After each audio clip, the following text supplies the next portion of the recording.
புதுச்சேரி பாராளுமன்ற தேர்தலில் போட்டியிடும் அதிமுக வேட்பாளர் தமிழ்வேந்தனுக்காக அக்கட்சியின் பொருளாளர் ரவி பாண்டுரங்கன் தலைமையில் இரட்டை இலை சின்னத்திற்கு அரியாங்குப்பம் நகர பகுதியில் கடைகள் மற்றும் வீடு வீடாக சென்று வாக்கு சேகரித்தனர். புதுச்சேரியில் நடைபெறவுள்ள பாராளுமன்ற தேர்தலில் அதிமுக சார்பில் போட்டியிடும் வேட்பாளர் தமிழ்வேந்தனை ஆதரித்து அக்கட்சியினர் மற்றும் கூட்டணி கட்சியினர் தீவிர வாக்கு சேகரிப்பில் ஈடுபட்டு வருகின்றனர். அந்த வகையில் அதிமுக அரியாங்குப்பம் சட்டமன்ற தொகுதிக்கு உட்பட்ட நகர பகுதிகளில் அக்கட்சியின் மாநில பொருளாளர் ரவி பாண்டுரங்கன் தலைமையில் பாராளுமன்ற தேர்தலில் அதிமுக சார்பில் போட்டியிடும் வேட்பாளர் தமிழ்வேந்தனுக்காக கடைகள் மற்றும் வீடு வீடாக சென்று வாக்கு சேகரிக்கும் பணியில் ஈடுபட்டனர்.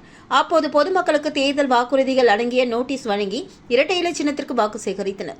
அவருடன் தொகுதி கழக செயலாளர் ராஜா, அவைத்தலைவர் ராஜேந்திரன், மாநில துணை செயலாளர் சேரன், வார்டு கழக செயலாளர்கள் ரமேஷ், பன்னீர்செல்வம், அப்பு, ஜெயக்குமார், பாலு, ரங்கநாதன் மற்றும் கழக நிர்வாகிகள் செல்வகுமார், நடராஜ், ராமலிங்கம், மிஸ்டர் எக்ஸ், அன்பு, கோபி, சரவணன் உட்பட ஏராளமான அக்கட்சி நிர்வாகிகள் கலந்து கொண்டு இரட்டை இலை சின்னத்திற்கு வாக்கு சேகரித்தனர்.